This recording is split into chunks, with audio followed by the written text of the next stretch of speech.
और मेरे साथ कौन कौन लोग चर्चा में जुड़ रहे हैं मैं परिचय आपसे कराती हूं। राजेश चौधरी जुड़ रहे हैं, प्रवक्ता हैं भारतीय जनता पार्टी के। सुरेंद्र राजपूत खिड़की में नजर आ रहे हैं, प्रवक्ता कांग्रेस पार्टी। राजकुमार भाटी मेरे साथ यहां स्टूडियो में मौजूद हैं, प्रवक्ता हैं समाजवादी पार्टी के। रोहित जाखड़ प्रवक्ता आरएलडी राष्ट्रीय लोकदल। एके वाजपेयी भी जुड़ रहे हैं, मुख्य प्रवक्ता हैं एलजेपीआर रामविलास पासवान गुट, सुप्रीम कोर्ट में वकालत करते हैं।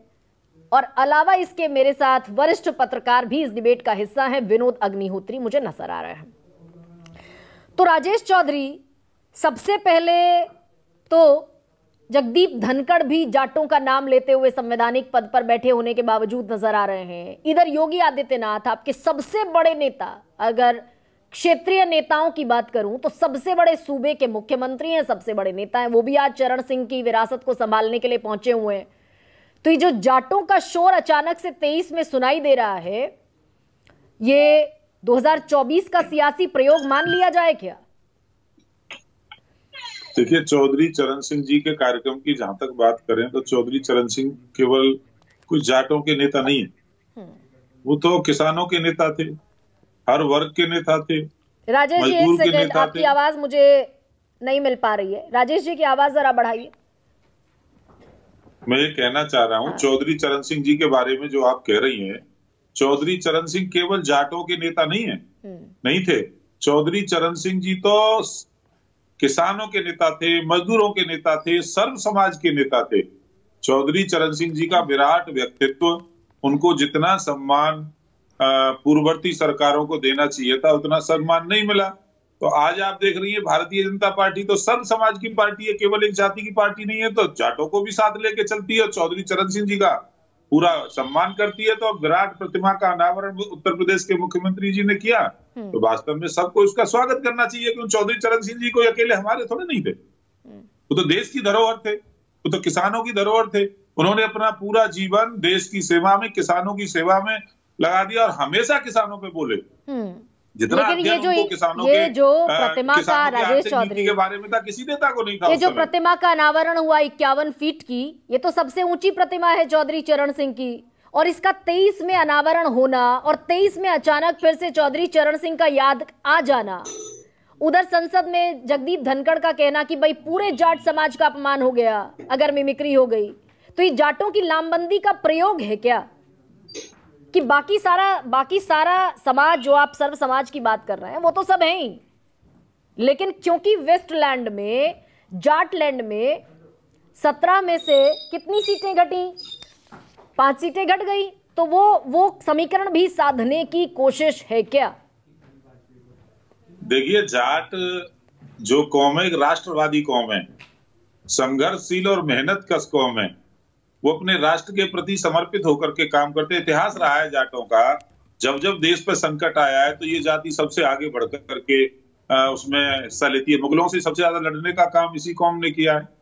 तो आज 2023 से उसको जोड़ करके मत चलिए। चौधरी चरण सिंह जी की इतनी बड़ी प्रतिमा का जो अनावरण हुआ, वो तो बहुत पहले हो जाना चाहिए था, और दूसरी पार्टियों को भी ये अनुसरण तो हुआ क्यों नहीं? राजेश चौधरी, 7 साल से उत्तर प्रदेश में सरकार है आपकी, 9 साल से केंद्र में सरकार है, 9.5 साल से।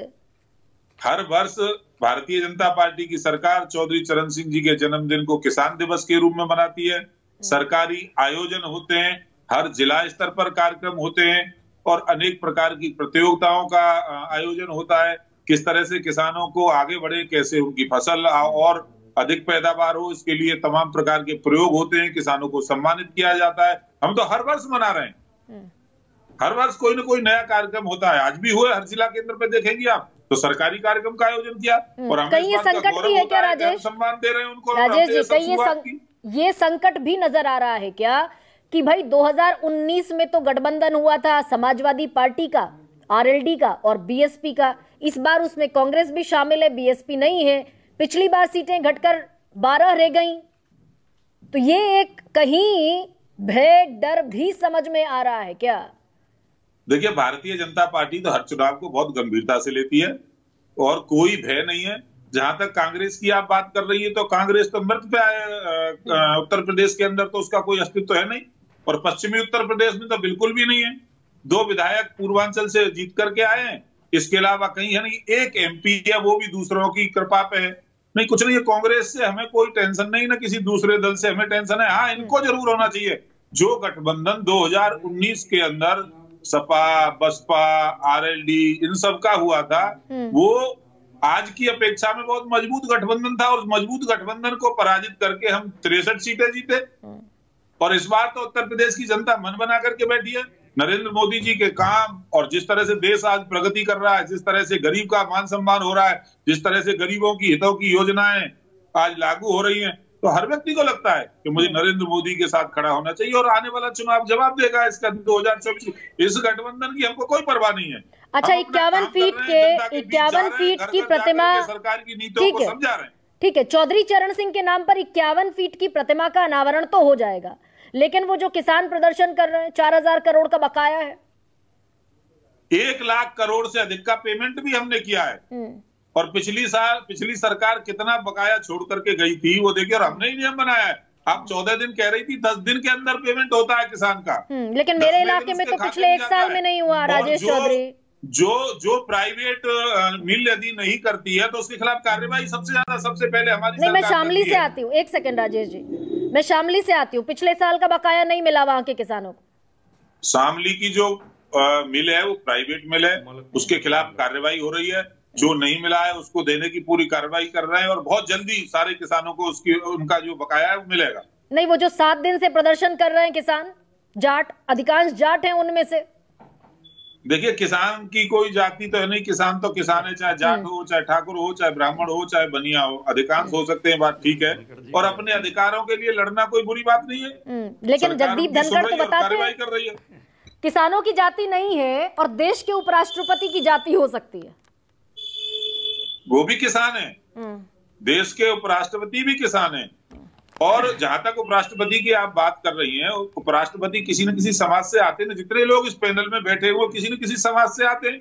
समाज का कोई व्यक्ति जब आगे बढ़ता है, अच्छा काम करता है, तो समाज को गौरव की अनुभूति होती है, गर्व करता है इस बात पर कि हमारे समाज का व्यक्ति सामान्य परिवार से आकर के, किसान का बेटा जाट समाज से आकर के देश के बहुत बड़े पद पर पहुंचा है, तो गौरव की अनुभूति होती है। और जब एक तरफ तो राजेश जी दुख भी होता है। नहीं, ये बड़ा कन्वीनियंट प्रकट करता है। वो ये बड़ा कन्वीनियंट की पॉलिटिक्स क्यों करते हैं आप? एक तरफ आप कहते हैं कि जाति होती नहीं है, दूसरी तरफ जब आपको कैटर करना होता है वोट बैंक, तो जाति सबसे पहले आप ले आकर खड़े कर देते हैं। देखिए, ये तो सामाजिक ताना बाना है, इसको कौन रोक लेगा?